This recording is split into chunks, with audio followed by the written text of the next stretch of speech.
आज की खबर को मैं बधाई और शुभकामनाएं देता हूं और निषाद पार्टी के जितने कार्यकर्ता पदाधिकारी देशवासियों के तरफ से इस चैनल से जुड़े हुए जितने भी सहयोगी हैं, जितने लोग भी हैं, इस परिवार को मैं बधाई दूंगा कि जिस लोकतंत्र के चौथे स्तंभ के रूप में आए हैं और अपने अपने उस उद्देश्य को पूरा करें और जनता की जो आवाज़ है, जनता की एक मददगार है, जनता के लिए एक वकील का काम करती है, उसी तरीके से बिना बिना किसी स्वार्थ के, बिना किसी अपेक्षा के अगर ये चैनल काम करता है इस क्षेत्र में, तो जितने भी जुड़े हुए इसमें साथी, मैं सबको इस नए चैनल को अग्रिम मतलब आगे बढ़ने की बधाई देता हूं और निश्चित रूप दिन दूना रात चौगुना बढ़ा।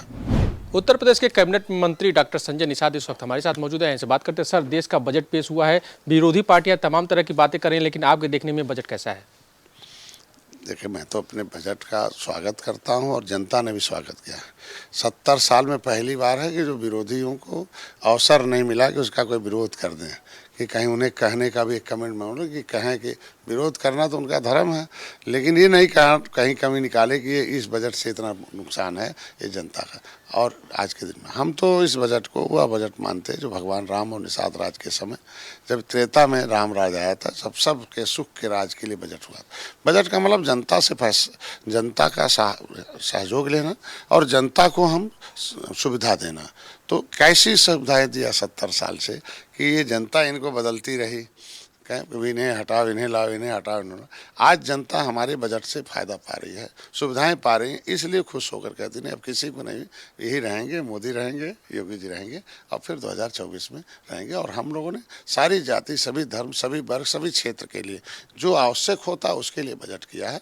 और आज के इस माहौल को देखते हुए कि आज के दिन में बजट की चीज़ किस क्षेत्रों में आवश्यकता है, उसको हमारी पार्टी ने बजट पेश किया और उसके लिए सराहना करते हैं हमारी पार्टी। और आज के दिन हम लोगों ने प्रोग्राम भी बनाया है, हर जिले में जाएंगे और इस अमृत काल के इस बजट पर चर्चा करके जनता को बताएंगे कि पिछली सरकारों ने तुम्हें पैसा लेकर, तुम्हारा सहयोग लेकर तुम्हारे साथ कितना अन्याय किया था और हम आज के दिन में तुम्हारे दरवाजे पर न्याय लेकर आए हैं। तुम्हारे बच्चे के स्वास्थ्य के लिए मैंने दिया बजट, तुम्हारी शिक्षा के लिए दिया, मछुआरों के लिए 60,000 करोड़ रुपया दिया है। जो 70 साल से जो मछुआरे बजट के शिकार थे, पहली बार हिस्सेदार हो रहे हैं। पहली बार 2000 जब हमारे मोदी जी आए तभी पहली बार मत्स्य मंत्रालय अलग किया, पहले 20,000 करोड़ रुपया दिया। उत्तर प्रदेश मत्स्य मंत्रालय अलग किया। आज के दिन उत्तर प्रदेश मुख्यमंत्री मत्स्य संपदा योजना, निषाद राजबोट योजना, मछुआ कल्याण कोष, प्रधानमंत्री मत्स्य संपदा योजना, उनके लिए मछुआ दुर्घटना बीमा, ढेर सारे। आज के दिन मैंने FDB से इनके शिक्षा के लिए, इनके ट्रेनिंग के लिए पैसे हैं। तो ये सारी चीज़ें आज के दिन में हमारे विकास के लिए, इनकी तरफ इनको आगे विकास की मुख्यधारा में लाया जा सके, इसके लिए सारे क्षेत्रों को बजट दिया है। इसलिए हम उसकी सराहना करते हैं, जनता भी सराहना कर रही है। सर, बजट ठीक रहा है, विकास की बातें आप कर रहे हैं। चूंकि डबल इंजन की सरकार है और देखा जाए तो यूपी में इन्वेस्टर समिट हुआ है, ग्लोबल इन्वेस्टर समिट होने जा रहा है। आपने भी विदेश दौरा किया हुआ है, क्या कुछ उम्मीद की जाए इस इन्वेस्टर समिट को लेकर के? देखिए, मैं अपने इस जनता को बधाई दूंगा कि जनता ने हम लोगों पर विश्वास किया। 2 बार से मोदी को, 2 बार से योगी को बैठाया। ये जनता की सरकार जनता के द्वारा है। आज हम ग्लोबल इन्वेस्टर समिट की बात इसलिए करते हैं कि पिछली सरकारों ने एक ऐसा माहौल खड़ा कर दिया था कि इस देश से, इस प्रदेश से सारे इन्वेस्टर भाग के दूसरे देशों में जा गए। आज हम लोगों ने गुड गवर्नेंस दी है, ऐसे एटमॉस्फेयर दिया है कि दुनिया के सारे इन्वेस्टर अब उत्तर प्रदेश के तरफ भाग रहे हैं। क्योंकि हमने आज के दिन में किसी भी इन्वेस्टर के लिए, किसी विकास के लिए 3 चीज़ों की विशेष आवश्यकता होती है। एक रोडवेज की, एक एयरवेज की, एक रेलवेज की। हमने रेलवेज भी सिस्टम में ला दिया है, हमने रोडवेज को भी, आपने कनेक्टिविटी देख लीजिए, साथ मैंने एक्सप्रेस किया, अभी और एक्सप्रेस बनने वाले हैं। आज के दिन में एयरवेज में देख लीजिए, हमने इंटरनेशनल एयरपोर्ट बनाया और भी एयरपोर्ट संचालित होने वाले। और गुड गवर्नेंस, आज के दिन में हम वो माहौल किया, गुंडे माफिया जितने भी थे, अपराधी और दहशतगर्द गायब हो गए। पता चला कि उत्तर प्रदेश छोड़कर भाग गए, कहीं पता नहीं चल रहा। आज के दिन में 1 window system, easy going business के लिए हमने जो सिस्टम अपनाई है और इन इन्वेस्टर्स के लिए हमने वो माहौल खड़ा किया। उनके जो ज़रूरत है उसे हम लोगों ने, हमारी सरकार दृढ़ पूरे करेगी। और जो हमारा जो ग्लोबल इन्वेस्टर समिट है, जो हमारी 1 ट्रिलियन इकोनॉमी का लक्ष्य है, उससे अधिक पूरा होगा, पक्का पूरा होगा। इसलिए हम लोगों ने बाहर जाकर देखा कि जो सराहना हुई हमारे आज के दिन में, इसी से पता कर सकते हैं कि पिछली सरकारों में हम लोग अर्थव्यवस्था में कहाँ कोलैप्स कर गए थे। आज अर्थव्यवस्था में अगर हम 5 5वें नंबर पर दुनिया में है तो बहुत बड़ी बात है। और 20 जो अमीर देश हैं जो दुनिया में इकोनॉमिक को मूवमेंट करते हैं, अगर G20 का नेतृत्व भारत कर रहा है तो हमारे गर्व का विषय है। और दुनिया में एक एहसास भी कराया जा रहा है कि आज विश्व गुरु फिर भारत बनेगा, फिर सोने की चिड़िया बनेगी। सर सिविल कोड की बात करें, यूनिफॉर्म सिविल कोड की, समान नागरिक आचार संहिता की, तो इसको लेकर के कल लखनऊ में मुस्लिम पर्सनल लॉ बोर्ड की बैठक हुई और उसमें एक तरह से विरोध करने की बात आई कि हम इसको स्वीकार नहीं कर सकते हैं। उनका ये कहना है कि ये सभी धर्मों के एक तरह से खिलाफ है और जो वर्शिप एक्ट है उसका उल्लंघन इससे कहीं ना कहीं होता है। तो आप इसे कैसे देखते हैं? देखिए, भारत अब गुलाम नहीं है, स्वतंत्र है। भारत अब संविधान से चलेगा, धर्म से नहीं चलेगा। हम धर्म से धारण करके हम अपने नीतियों पर समाज को उस दिशा में शांति तरफ ला सकते हैं, लेकिन देश को चलाने के लिए संविधान की जरूरत। संविधान में लोगों को आज इन लोगों के धार्मिक गुलाम बना कर रखा।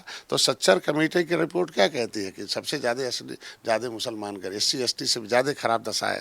तो ये जो धार्मिक जो मुल्ला हैं, ये आज उनको कमज़ोर रखना चाहते हैं। जो कमज़ोर रहेंगे तब उनके पीछे घूमेंगे। तो आज हमारी सरकार उनको मकान भी दे रही, मुसलमान को आज के दिन उनको आवास भी दे रही है, उनका इलाज भी करा रही है, बिना भेदभाव के सभी योजनाओं को सभी जाति सभी धर्म को दे रही है। तो ऐसे में धार्मिक लोग जो हैं, जो दूसरे देशों से प्रेरित हैं, इनको अगर भारत, ये जो है भारत के लोग भारतीय संस्कृति को मानने वाले हैं, भले कुछ मुसलमान हो गए लेकिन वो भी भारतीय संस्कृति को मान, उनका रहन सहन बदल के चले गए, जाति नहीं बदली है। अभी वहाँ जाति गए, देखो जाल बिनने वाले जला कहता है, जब घना जाल बिन गया कपड़ा बिनने के तो जुलाहा कहते थे। धर्म बना दिया, बन गया तो अंसारी हो गए। 90% तो सब जलाहा हैं, जाल बिनने वाले निषाद बेचारे हैं। और धर्म बदल दिया, अंसारी की देखिए दशा क्या कर दिया इन लोगों ने। तो मैं तो सबकी चिंता करता हूँ। तो ऐसे जो हमारा समान नागरिक संविधान समान लोगों के लिए, सबके लिए एक न्याय है, सबके लिए समान दृष्टिकोण हमारी सरकार का। तो जब समान दृष्टिकोण है तो ये भेदभाव वाली बात कहाँ से कर रहे हैं लोग? ये जो पर्सनल लॉ है वो उनका पर्सनल है, यहाँ पर्सनल लॉ नहीं चलता है, यहाँ कॉन्स्टिट्यूशनल लॉ चलता है। यहाँ हमारे भारत का उत्तर स्टेट लॉ चलेगा, उनका कोई लॉ नहीं चलेगा। और लॉ चलाने वाली जो सरकारें थी इनकी, वो गायब हो गई हैं। अब वो सपना देखें, अब ये भारत के लोग भारत पर अपना कानून बनाएंगे और कानून से देशों को चलाएंगे। सर पिछले दिनों देखा जाए तो राजनीति के गलियारे में रामचरितमानस सुर्खियों में है और लेकर के तमाम तरह की टिका टिप्पणी हो रही है। सपा नेता स्वामी प्रसाद मौर्य ने भी किया है। तो इसको आप कैसे देखते हैं? ये रामचरितमानस की जो पंक्तियां हैं, इनको ये लोग मानते हैं कि ये कहीं ना कहीं ये छोटे वर्ग के लोगों के लिए, महिलाओं के लिए इसमें जो शब्द का प्रयोग किया गया है वो कहीं ना कहीं सम्मान को उनके ठेस पहुँचाता है। तो आप इस मामले को कैसे देखते हैं? अरे ठेस कहाँ पहुँचाता? हम क्या ठेस पहुँचाता? जब उनकी सरकार थी तब क्यों नहीं आवाज़ उठाए? तो इसका मतलब कोई ठेस नहीं पहुँचाता। ठेस पहुँचाता तो 30 साल से 4 बार सरकार थी उनकी, तो क्यों नहीं उस पर काम किया उन्होंने? इसका मतलब कोई ठेस नहीं पहुँचाता है। ये लोग विलुप्त हो गए हैं, जनता ने इन्हें पूछना बंद कर दिया। तो सुर्खियों में रहने के लिए ये आना चाहते, चूँकि जनता ने अस्वीकार कर दिया। देखिए, वो हमारा धार्मिक ग्रंथ है, वो भाषा वाला ग्रंथ है। तो बोली भाषा में ताड़ना का मतलब होता है, ताड़ने का मतलब समझना होता है। समझो, ताड़ का मतलब होता है देखना, ऊंचाई की तरफ देखो। मतलब ताड़ रहे हो कि नहीं, मतलब हम समझ रहे हैं कि नहीं, उनकी तरफ ध्यान दे रहे हैं कि नहीं दे रहे हैं। आज की तरफ ध्यान देने की बात है। और इन लोगों का क्या काम है? ये नेता लोग हैं जो धर्म के विरोध में बोलता है, उसे हम अधर्मी कहते हैं। हम नहीं कहते, देश दुनिया ही कहता है अधर्मी। और जो अधर्मी होता है उससे कोई लगाव नहीं। तो जनता उसका जवाब 2024 में दी, 2022 दे दिया है, 2017 दे दिया, 2019 दे दिया, अब 2024 का है। और ऐसे अधर्मी को पाल लें अखिलेश जी, जो बचा खुचा कहानी में भी खत्म हो जाएगा। एक आखिरी सवाल, आपके पास मत्स्य मंत्रालय है, मत्स्य विभाग के विकास के लिए और मछुआ समुदाय के लिए आपका क्या कुछ नई योजनाएं ला रहे हैं? अगर जनता ने हमें अपना नेता माना है, हमारे ऊपर विश्वास किया है और उनको अपना नेतृत्व समझकर हमें लखनऊ और दिल्ली में नेतृत्व करने का अधिकार दिया है, तो उनकी मैं वकालत करता हूँ माननीय मुख्यमंत्री, माननीय गृहमंत्री, माननीय प्रधानमंत्री से। पहला नेता हूँ मैं कि इस मछुआ समुदाय की आवाज़ को प्रधानमंत्री तक पहुँचाता हूँ, राष्ट्रपति तक पहुँचाता हूँ।